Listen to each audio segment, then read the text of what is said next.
Good morning friends, स्वागत है आपका इस नए वीडियो में। और आज हम लोग डिबेंचर को आगे बढ़ाने वाले हैं, लेकिन शुरू करने के पहले बेसिक एक बैकग्राउंड मैं आपको फिर से दे देता हूं। जो बच्चे पहली बार इस वीडियो को देख रहे होंगे तो उनके लिए मैं आपको बता देता हूं डिबेंचर होता क्या है एग्जैक्टली। जी हाँ, डिबेंचर मतलब एक प्रकार का लोन है जो पब्लिक से कंपनी ले रही है अपने फंड के रिक्वायरमेंट को पूरा करने के लिए। तो सबसे पहली बात तो ये, डिबेंचर एक लोन जो पब्लिक से लिया जा रहा है। अच्छा, इसके पहले वाले वीडियो थोड़ा सा आप रेफर कर लेंगे तो थोड़ा डिटेल में डेफिनेशन वगैरह आपको मिल जाएगा पूरी तरह से। और अब आगे हम लोग कुछ बेसिक जनरल एंट्री की आज बात करेंगे, कुछ बेसिक बैकग्राउंड की बात करेंगे डिबेंचर से रिलेटेड, जो आपको इस पूरे वीडियो में कवर मिलेगा। ठीक है, एकदम बेसिक की बात करने वाले हैं। सबसे पहले अगर बेसिक स्ट्रांग हो जाएगा आपका तो आपको चैप्टर हार्ड नहीं लगेगा, लेकिन अगर आपका बेसिक स्ट्रांग नहीं है तो ऑफ कोर्स कोई भी चैप्टर आपका हो, अकाउंट्स में हो चाहे थ्योरी में हो, आपको तो हार्ड लगने वाला है। तो सबसे पहले एक बेसिक बैकग्राउंड की बात करते हैं कि कंपनी को एग्जैक्टली जब फंड चाहिए, कंपनी को तो फंड हमेशा लगते रहेगा। कंपनी की रिक्वायरमेंट कभी फंड की पूरी हो सकती है क्या? ऑफ कोर्स नहीं हो सकती। तो फंड हमेशा लगते रहेगा। कंपनी के पास ऑप्शन है या तो अपना इक्विटी शेयर बेचकर, भाई अपनी हिस्सेदारी बेचकर, इसका मतलब पैसा ले ले, या फिर कंपनी लोन ले ले। अच्छा, लोन आप कहाँ से ले सकते हो? बैंक से भी लोन ले सकते हो, इवन यहाँ पे पब्लिक से भी लोन लिया जा सकता है। तो पब्लिक से लिया जाएगा, इस टॉपिक में हम लोग ये पढ़ रहे हैं। ठीक है, इसका मतलब हमारे पास ये जो डिबेंचर है ये है बोरोड फंड, मतलब लोन है। और ऑफ कोर्स हम ये कहाँ से ले रहे हैं? पब्लिक से ले रहे हैं। अब इसमें बैकग्राउंड मैं आपको समझाने वाला हूँ एग्जैक्टली कि अगर फॉर एग्जांपल ये समझ लीजिए आपका महाराष्ट्र का मैप है ना, ये आपका क्या आ गया? महाराष्ट्र का मैप। अब बोलोगे सर ऐसा तो होता नहीं, अभी सिर्फ एग्जांपल है ना। अच्छा, ये पूरी चीज़ें जो कंसेप्ट रखेगी पूरे इंडिया पे भी एप्लीकेबल हो सकती है। और यहाँ पे हमारा नागपुर सिटी है, और नागपुर सिटी में आपकी कंपनी है भाई एस लिमिटेड। ठीक है, एस लिमिटेड आपकी कंपनी है। जो कंपनी को फंड की ज़रूरत है तो कंपनी अब डिबेंचर इशू करके अपनी फंड के रिक्वायरमेंट को पूरा करना चाह रही है। ठीक है, तो ये लॉजिक है वहाँ पे बैठने वाला है। तो कंपनी क्या करेगी, जितने भी भाई महाराष्ट्र में जितने भी सिटी हैं उन सब जगह पे कंपनी ऐड कर देगी एडवर्टाइजमेंट। किस बात का एडवर्टाइजमेंट एग्जैक्टली? कि कंपनी डिबेंचर इशू करने जा रही है, और उस एडवर्टाइजमेंट में सारी डिटेल रहेगी। कौन सी डिटेल रहेगी?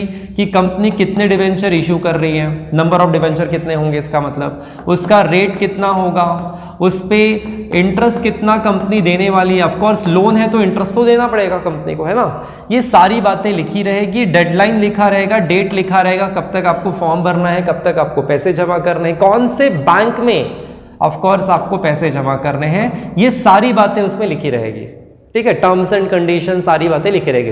मेन बातें मैंने आपको यहाँ पे बता दिया, ये लिखा रहेगा एग्जैक्टली। उसके बाद कंपनी क्या करेगी, पूरे महाराष्ट्र में या फिर पूरे इंडिया में बात कर सकते हैं, चारों तरफ वो ऐड फैल जाएगा। और जो लोग इंटरेस्टेड होंगे वो कंपनी में पैसा ऑफ कोर्स लोन के रूप में देने के लिए तैयार हो जाएंगे। ऑफ कोर्स बदले में उनको क्या मिलने वाला है? ऑफ कोर्स इंटरेस्ट मिलने वाला है। ठीक है, तो कंपनी ने एडवर्टाइजमेंट कर दिया, डॉक्यूमेंटेशन सर्कुलेट हो गया। जो लोग इंटरेस्टेड होंगे वो क्या करेंगे? पैसे जमा करेंगे। अच्छा, पैसे कहाँ जमा करना है सर? क्या उनको नागपुर में आना पड़ेगा? नहीं, उनको नागपुर आने की जरूरत नहीं है। अपने ही शहर में जो भी बैंक का नाम यहाँ पे मेंशन होगा, हम मान के चलते हैं एसबीआई मेंशन है।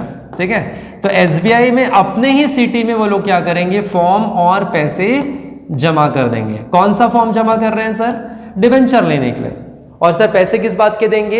एप्लीकेशन के पैसे देंगे। इसका मतलब जब एडवर्टाइजमेंट चलेगा उसमें सारी बातें मेंशन रहेगी कि आपको एप्लीकेशन में कितने पैसे जमा करने हैं, एप्लीकेशन कौन से बैंक में जमा करना होगा, एप्लीकेशन के साथ में कितने पैसे जमा करने होंगे, ये सारी बातें डिटेल लिखी रहेगी। उसके हिसाब से आपको फॉर्म और एप्लीकेशन का पैसा जाकर बैंक में जमा करना होगा। ठीक है, अब जैसे बैंकों के पास एप्लीकेशन आ जाएंगे, इसके बाद क्या होगा?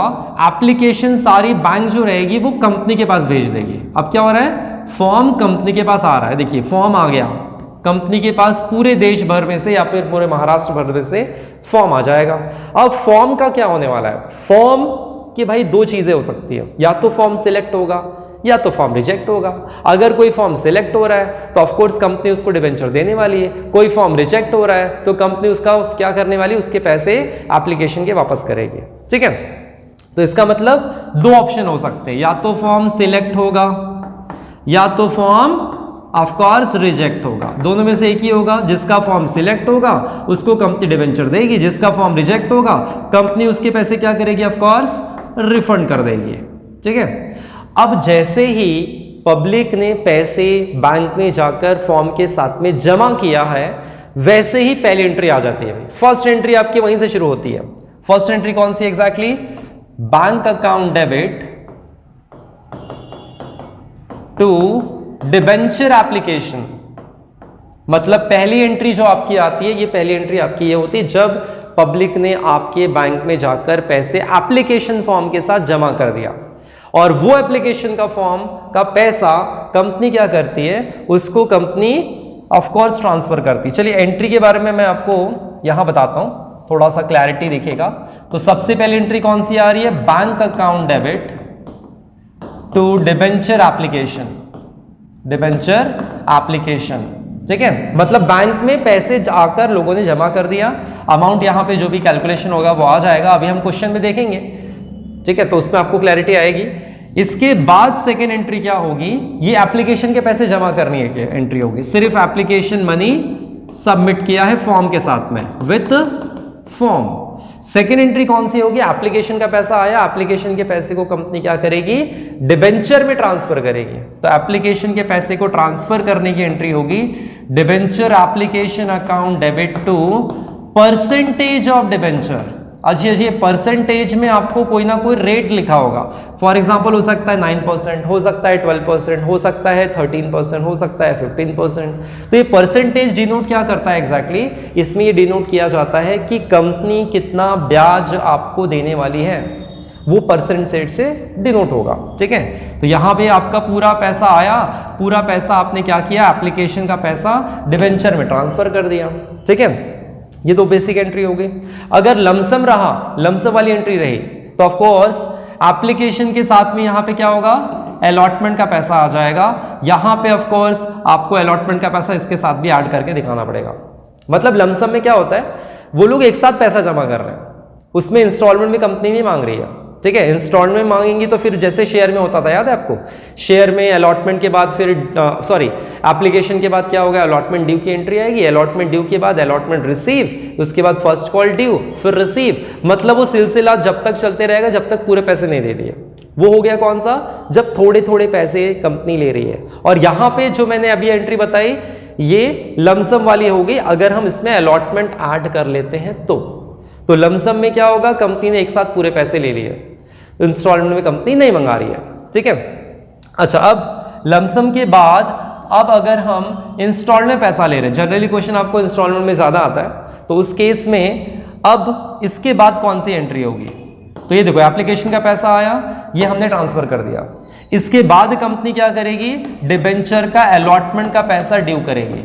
अलॉटमेंट ड्यू मतलब सिंपल होता है, अब देखिए यहां पे जो हम लोग थे, यहां पे देखिए एप्लीकेशन का पैसा आ गया, एप्लीकेशन सिलेक्ट और रिजेक्ट होना था वो हो गया। कंपनी फिर क्या करती है, कंपनी जिनका फॉर्म सिलेक्ट हुआ उनको कंपनी एक लेटर भेजती है। क्या भेजती है, लेटर, और उसमें कंपनी लिख कर देती है उनको एक फॉर्मल लेटर, इसका मतलब कंपनी भेज रही है, उनको लिख कर देती है कि भाई आपने डिबेंचर के लिए इतना अप्लाई किया था, हम आपको इतने डिबेंचर दे रहे हैं, एक काम करिए अलॉटमेंट का पैसा ट्रांसफर करिए। इसका मतलब ये जो लेटर जाता है ये अलॉटमेंट का लेटर होता है कि हम आपको डिबेंचर दे रहे हैं भाई, और आप डिबेंचर के पैसे, अलॉटमेंट के पैसे आप जमा करिए। जैसे ही कंपनी लेटर भेजती है तो सेकेंड एंट्री आ जाती है भाई, जो मैंने आपको यहां पे बता रहा था। जैसे ही लेटर भेजा वैसे सेकेंड एंट्री आ जाएगी अलॉटमेंट ड्यू की। तो debenture allotment account debit to percentage of debenture, फिर से आ जाएगा, ये ड्यू की एंट्री हो गई भाई। तो आपका डिबेंचर का अलॉटमेंट का जो पैसा था वो ड्यू हो चुका है, लेटर भेजा, एंट्री आ गई। अब लोगों को वहां पे रिस्पॉन्सिबिलिटी क्या बनेगी भाई, लोगों की रिस्पॉन्सिबिलिटी ये बनेगी कि जैसे ही लेटर मिला है, एक डेडलाइन जो दी गई है उसके हिसाब से कंपनी में वो जाकर, कंपनी में नहीं सॉरी बैंक में जाकर अलॉटमेंट का पैसा जमा कर दे। अब जब वो अलॉटमेंट का पैसा बैंक में जमा करेंगे अपने ही सिटी से एग्जैक्टली, तो एंट्री आ जाएगी। क्या आएगी एंट्री, बैंक पे पैसा जमा होने की entry, bank account debit to, और कौन सा पैसा उन्होंने जमा किया एग्जैक्टली, डिबेंचर अलॉटमेंट। तो यहां पे आ जाएगा डिबेंचर अलॉटमेंट। तो ये देखो, ये एकदम सिंपल सी एंट्री मैंने आपको बताई है। एप्लीकेशन का पैसा आया, ट्रांसफर हुआ, फिर डिबेंचर अलॉटमेंट ड्यू हुआ, रिसीव हो गया। ठीक है। और उसका बैकग्राउंड में प्रोसेस आपको यहाँ पे बता रहा था कि कैसे बैकग्राउंड में प्रोसेस चलता है। कंपनी वहां पे लेटर इशू करती है तो एंट्री पास करती है, पैसे आते हैं तो एंट्री पास हो जाती है, ठीक है। ये तो अलॉटमेंट ड्यू और रिसीव की हो गई।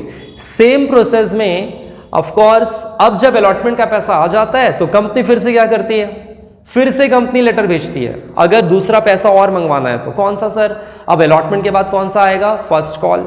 फिर फर्स्ट कॉल की ड्यू की एंट्री आएगी, कब आएगी, जब कंपनी ने लेटर भेजा तो ड्यू की एंट्री आ जाती है। पैसे रिसीव हुए, पैसे रिसीव की एंट्री आ जाएगी। कैसे होगी वो यहां पे देखते हैं नेक्स्ट। इसमें देखो यहां तक हमारा हो चुका है। अब आगे बढ़ते हैं भाई और फर्स्ट अलॉटमेंट के पैसे की ड्यू की एंट्री करते हैं। और ये कब आता है मैंने आपको बताया, जब कंपनी ने लेटर भेजा तब। तो आपका आ जाएगा debenture first call account debit, first call account debit to percentage of debenture, और यहां पे कुछ ना कुछ अमाउंट आ जाएगा भाई। तो यहां पे ये ड्यू की एंट्री हो गई, ये ड्यू की एंट्री हो गई। अब लोगों की रिस्पॉन्सिबिलिटी क्या बनेगी, एक डेडलाइन दिया रहेगा, उतने इस डेडलाइन के अंदर उनको जाकर बैंक पे पैसे जमा करने हैं। और ये कौन सा पैसा जमा कर रहे हैं, ऑफ कोर्स फर्स्ट कॉल का। तो लोग क्या करेंगे, बैंक में पैसे जमा कर देंगे। तो बैंक में जब पैसे आए तब एंट्री हो रही है, bank account debit to debenture. और ये कौन सा पैसा था, ऑफ कोर्स फर्स्ट कॉल का पैसा था। तो डिबेंचर का पैसा फर्स्ट कॉल का आ चुका है। तो ये देखो सीक्वेंस चल रहा है धीरे धीरे। एप्लीकेशन का आया, फिर अलॉटमेंट ड्यू हुआ, फिर रिसीव हुआ, फर्स्ट कॉल का लेटर गया, मतलब फर्स्ट कॉल ड्यू हुआ, अब रिसीव हो गया। अब हमारे पास आता है सेम वैसे ही फर्स्ट कॉल के बाद सेकेंड और फाइनल कॉल की एंट्री भी वैसे ही आने वाली है, ड्यू और फिर रिसीव। तो फर्स्ट कॉल में क्या होगा, फर्स्ट कॉल का हो गया सॉरी। अब हम लोग करने वाले हैं फाइनल कॉल सीधा, मतलब second and final call due की एंट्री। ऑफ कोर्स यहां पे भी कंपनी ने क्या भेजा होगा, उनको लेटर भेजा होगा और उनको बोला होगा भाई फाइनल कॉल के पैसे लाओ। जैसे ही लेटर भेजा होगा वैसे ही कंपनी ने एंट्री पास की होगी, debenture second and final call account debit to percentage of debenture, ठीक है। तो यहां पे अमाउंट आ जाएगा मल्टीप्लाई कर ये ड्यू की ड्यू और रिसीव। सेकंड कॉल का हमारा सेकंड और फाइनल कॉल का जो एंट्री होगा उसको हम सबसे पहले यहां पे ड्यू कर रहे थे, उसके बाद हमें रिसीव करना है। तो सेकंड कॉल की ड्यू की एंट्री ये हो गई, हाँ सेकंड कॉल की ड्यू की एंट्री, और ये आपकी आ जाएगी रिसीव की एंट्री। तो सेकंड कॉल के पैसे मिलने की एंट्री यहां पे आने वाली है, जो फाइनल एंट्री होगी इसके बाद कोई एंट्री होने वाली नहीं है एग्जैक्टली। तो इस तरह से डिबेंचर का जो बेसिक एंट्री होता है वो ऐसे होता है नॉर्मली। ये बेसिक एंट्री की हमने आज बात की एग्जैक्टली, और इसी के ऊपर हम एक छोटा सा क्वेश्चंस भी करेंगे, लेकिन वो क्वेश्चन होगा पहले लमसम पे, उसके बाद आगे हम लोग देखेंगे नेक्स्ट क्वेश्चन पे क्या हो सकता है पॉसिबल। अब देखिए हमारे पास एक छोटा क्वेश्चन है, सबसे पहले मैं आपको एक छोटा क्वेश्चन कराता हूँ जिससे आपको एक आइडिया आ जाएगा, बैकग्राउंड समझ में आता है एग्जैक्टली जो अभी एंट्री सीखी है उसके ऊपर आपने क्या सीखा एग्जैक्टली। तो ये कुछ जो छोटा सा एक क्वेश्चन दिख रहा है आपको, ये टीएस गरेवाल का क्वेश्चन है, और इसमें आप देखेंगे तो सन लिमिटेड कंपनी ने यहाँ पे 20,000 डिबेंचर इशू किए हैं। 20,000 डिबेंचर, वो भी 9%। ये जो मैं बात कर रहा था ये इंटरेस्ट है, इतना इंटरेस्ट कंपनी उसको देने वाली है एग्जैक्टली, ठीक है। और एक डिबेंचर कितने का है, 100 रुपीज़ का है, और यहाँ पे पार है, इसका मतलब कोई भी एक्स्ट्रा और डिस्काउंट कंपनी नहीं इशू कर रही है, डिस्काउंट में इशू नहीं कर रही है। और कब इशू किया, 1 अप्रैल को। एप्लीकेशन वेयर इशू फॉर 20,000, मतलब जितना इशू किया था उतना ही एप्लीकेशन भी आ चुका है, और इसमें आपको जनरल एंट्री पास करनी है। अब देखो यहाँ पे कहीं बाइफर्केशन नहीं दिया है कि एप्लीकेशन में इतना आया, अलॉटमेंट में इतना आया, फर्स्ट कॉल में इतना आया। इसका मतलब ये क्वेश्चन है लमसम का, जहां पे आपको बाइफर्केशन ना हो कि एप्लीकेशन में इतना है वगैरह, तो ऑफकोर्स वो लमसम का क्वेश्चन है। तो जैसे ये क्वेश्चन है, इसको अगर हम शॉर्ट में समराइज करें एग्जैक्टली, तो कंपनी ने कितने डिबेंचर इशू किए थे भाई, कंपनी ने इशू किए थे 20,000 डिबेंचर, और उसका रेट कितना था, ऑफकोर्स 100 रुपीज़, और पूरे पैसे एक साथ कंपनी ले रही है, एक साथ कंपनी ले रही है, तो एप्लीकेशन में ही आ गया पूरा पैसा, अलॉटमेंट का भी पैसा आ गया साथ में, कोई इंस्टॉलमेंट में नहीं मंगाया जा रहा है, पूरा पैसा एक साथ मंगाया जा रहा है। तो आपकी जो फर्स्ट एंट्री आएगी सीधा सीधा पैसे मिलने की एंट्री होगी, और bank account debit to debenture application and allotment. याद रखिएगा, अगर आप लमसम में पैसा ले रहे हो तो एप्लीकेशन के साथ में अलॉटमेंट की एंट्री भी साथ में दिखने वाली है, और मल्टीप्लाई करना है आपको। देखो ये इसका मल्टीप्लिकेशन हो जाएगा 20,000 इंटू 100, तो 20,000 इंटू 100, इसका मतलब आपके पास टोटल देखा जाए तो आपके पास कितने पैसे आ रहे हैं, 20 लाख रुपीज़। 20 लाख रुपीज़ आपके पास पूरे एप्लीकेशन और अलॉटमेंट के पैसे कंपनी ने एक साथ ले लिए। अब जैसे ही पैसा आता है वैसे हम उसको कहाँ ट्रांसफ़र करते हैं, ऑफ कोर्स डिबेंचर में। तो अब यहाँ पे हम डिबेंचर में ट्रांसफ़र कर देंगे। तो debenture application and allotment account debit to, अब वहाँ पे था 9% डिबेंचर, तो 9% डिबेंचर आप पूरा का पूरा 20 लाख रुपीस ट्रांसफर कर दोगे कहाँ पे, डिबेंचर में। मतलब डिबेंचर का एप्लीकेशन का पैसा आया और उसको हमने ट्रांसफर कर दिया भाई, ठीक है। अब सेकंड जो एंट्री हो गई वो हो चुकी है, इसका मतलब लमसम पैसा आया, लमसम ट्रांसफर हो चुका है, क्वेश्चन यहीं पे एंड हो चुका है। लमसम में इतना आसान सा क्वेश्चन होगा, फर्दर कोई एंट्री नहीं आएगी क्योंकि हम एक साथ पूरा पैसा ले रहे हैं, एक साथ लोगों ने पैसे जमा कर दिए। तो एक बार देख लीजिए, ओवरव्यू कर लीजिए, छोटा सा क्वेश्चन था। और क्वेश्चन अगर हम बात करें तो ये आपके पास क्वेश्चन है, इसको एक बार आप अच्छे से रीड कर लीजिएगा और उसके हिसाब से आप इस आंसर को चेकआउट करिए कि क्या आपको ये बेसिक एंट्री समझ आई क्या। अगर आ गई है तो आप सही ट्रैक पे चल रहे हैं। धीरे धीरे आगे भी क्वेश्चन हम लोग करने वाले हैं, वो भी आपको समझ आ जाएगा, बिल्कुल भी टेंशन ना लें, ठीक है। मिलते हैं नेक्स्ट वीडियो में, और नेक्स्ट वीडियो में हम इसके आगे के क्वेश्चन करेंगे। तब तक इस आंसर को देखिए और अगर कुछ डाउट है तो ऑफ कोर्स कमेंट पे ज़रूर बताइए, ठीक है। चेकआउट करिए।